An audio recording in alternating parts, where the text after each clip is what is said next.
მე ვაცნობ ყველას როგორც მეგობარს. ჩემი მეგობარი ლოლა.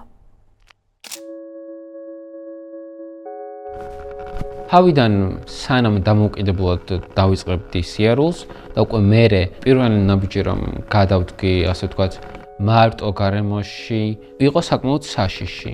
მერე და მერე ამ შიშთან ერთად რომ დავიწყე გადაადგილება და დამოუკიდებლად გარემოში სიარული, ეს შიში მოიხსნა. გარკვეული კატეგორიის მშობლებს არ უნდათ რომ მათმა შვილმა ან შვილებმა იურთიერთონ შიშმო პირებთან. მე მგონია რომ ერთმანეთს ცვლით ადამიანები ძალიან დიდი ხანი იყო რომ რაღაცებს სხვანაირად ვფიქრობდი და მე მივხვდი რომ არასწორად გვეშინი, არასწორად გავურბივართ, არასწორად ვფიქრობთ ხოლმე. პირველად ტრენინგზე გავიცანი და ვთქვი რომ ვიყავი ბათუმიდან წამოსული და თბილისში დამოუკიდებლად ცხოვრებას ვსწავლობდი. უსინელთოთა სკოლა ერთადერთია საქართველოში, თბილისში. პასიოში გაცილებით უფრო ვერთობოდი, დამალობანასაც კი თამაშობდით, მესამთლოები, საკუთარ გარემოში ვიგრძენი თავი. ჩემი ანებში ასე რო ვთქვათ რა. აი ბათუმში ზუსტად ის მომენტი მქონდა, რომ იყო სიუცხოვე ჩემსა და სხვა უბნელებს შორის. 2023-ში რო წამოვედი, უკვე coming out-ი გავაკეთე და მაგან რა თქმა უნდა ძალიან დიდი ბარიერი შექმნა. აი ყველა ადამიანის უკან მისი მრავალფეროვნება არის, რომ არ ამბობენ, იმას არ ნიშნავს, რომ მას არ გრძნობენ.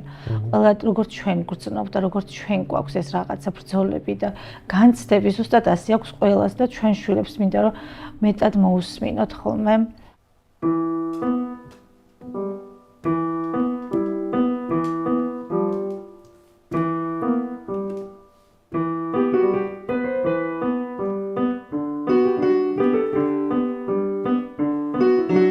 დედაჩემი შემოყვარა მუსიკა, ასე ვთქვათ რა.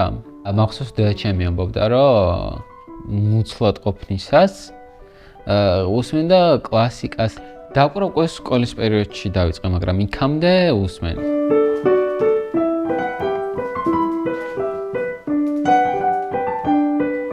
წელიწად ნახევარია ფაქტობრივად საერთოდ არ დამიკრავს.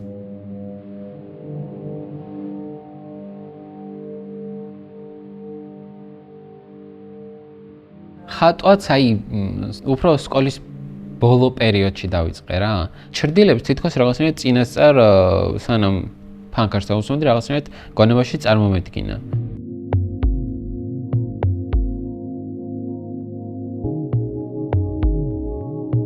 მე მინდა რომ განსხვავებულობა იყოს საზოგადოებაში ძალიან ჩვეულებრივი ამბავი.